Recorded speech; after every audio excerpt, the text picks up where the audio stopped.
Olá! Nessa nossa análise, a gente vai mergulhar de cabeça numa pergunta que está sempre no ar hoje em dia.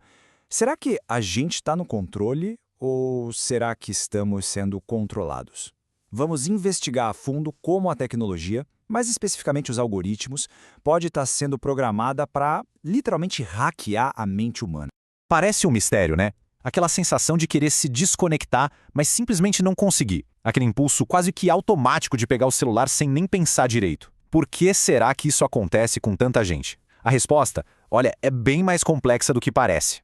Então, para começar, é fundamental a gente entender um ponto-chave aqui. Essa dificuldade toda não é uma falha pessoal. Não tem nada a ver com fraqueza ou falta de disciplina, viu? Na verdade, é o resultado de um design intencional, um design projetado para explorar as vulnerabilidades da nossa psicologia. Pensa um pouco nesse número, 150 vezes. É chocante. Segundo Tristan Harris, que foi designer ético do Google, essa é a média de vezes que uma pessoa checa o celular por dia. E a questão que ele levanta é, foram 150 escolhas conscientes ou foram mais como reflexos condicionados, moldados por anos e anos de treinamento digital? Para entender a raiz desse comportamento, a gente precisa olhar para dentro, para a química do nosso cérebro. E isso nos leva direto a um neurotransmissor bem específico, a dopamina. Ela acabou se tornando a verdadeira moeda de troca para prender a nossa atenção nas plataformas digitais.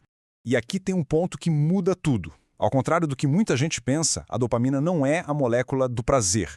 Ela é, na verdade, a molécula da motivação, da antecipação. É ela que nos move, que nos faz buscar, explorar, rolar a tela só mais uma vez, sempre na esperança de encontrar algo interessante.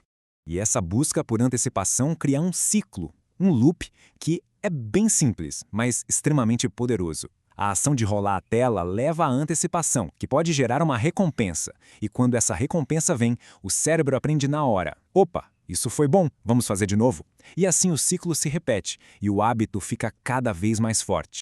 O problema é que, com o tempo, o cérebro se adapta, quase como em outras formas de vício. Aquele pequeno estímulo que antes era super legal, de repente já não é mais suficiente. É preciso passar mais tempo online, receber mais curtidas, ver mais vídeos, tudo para conseguir ter o mesmo pico de dopamina. A psiquiatra Anna Lembke tem um nome para isso: nação dopamina. Tá, mas como exatamente as plataformas criam e exploram esse ciclo todo? A analogia mais perfeita que existe é a de um cassino. Elas usam exatamente os mesmos princípios psicológicos das máquinas caça-níqueis para manter as pessoas ali jogando. O grande segredo está na imprevisibilidade. Pensa bem, se a recompensa fosse sempre a mesma, tipo acender uma luz, o cérebro ia perder o interesse rapidinho. Mas quando a recompensa é variável, é incerta, como num caça-níqueis, aí a dopamina dispara. É a possibilidade, a dúvida, que nos faz voltar. Cada vez que a gente atualiza o feed é como puxar a alavanca de novo. Essa citação, vinda de um ex-designer do Google, é muito impactante.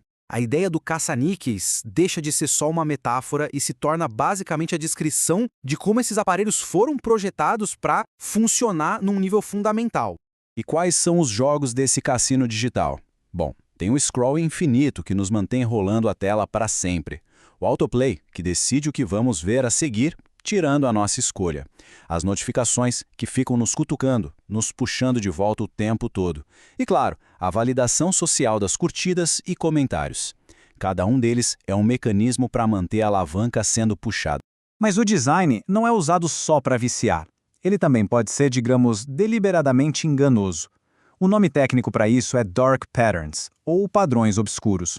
Por exemplo, é super fácil assinar um serviço, mas para cancelar, é um verdadeiro labirinto. Isso, gente, não é um acidente. É uma escolha de design feita para manipular o comportamento. Ok, agora vamos ampliar um pouco o foco. O impacto de tudo isso não é só individual. Essas mesmas ferramentas que hackeiam o cérebro de uma pessoa estão, ao mesmo tempo, remodelando a sociedade inteira e as nossas relações. Funciona assim. O algoritmo nos mostra o que ele acha que a gente quer ver. E com isso, ele vai criando uma bolha de filtros.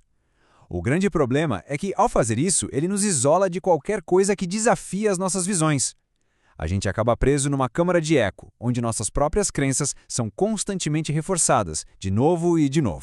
Essa metáfora das formigas é muito poderosa para entender o efeito social disso. Imagina, as pessoas podem conviver pacificamente mesmo com todas as suas diferenças. Mas, quando uma força externa, as redes sociais ou o algoritmo começa a chacoalhar o pote, a desconfiança e o conflito aparecem. As pessoas não lutam por causa das suas diferenças, mas sim porque o pote está sendo agitado.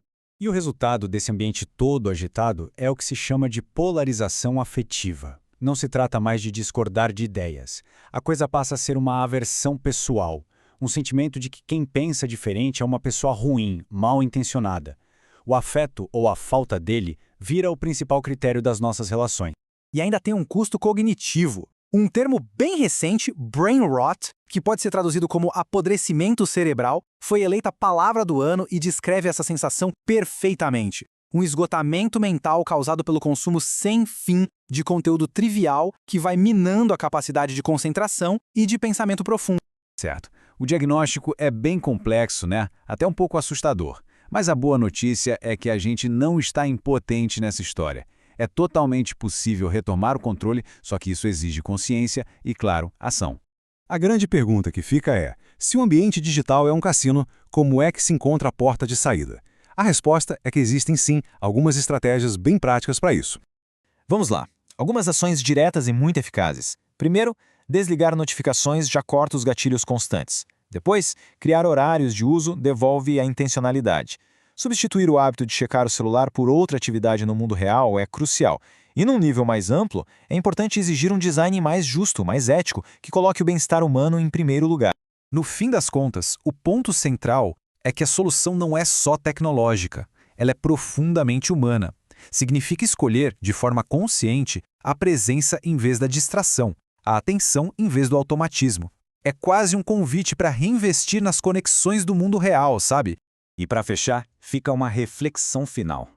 A atenção é talvez o recurso mais valioso da nossa era. E ela é finita.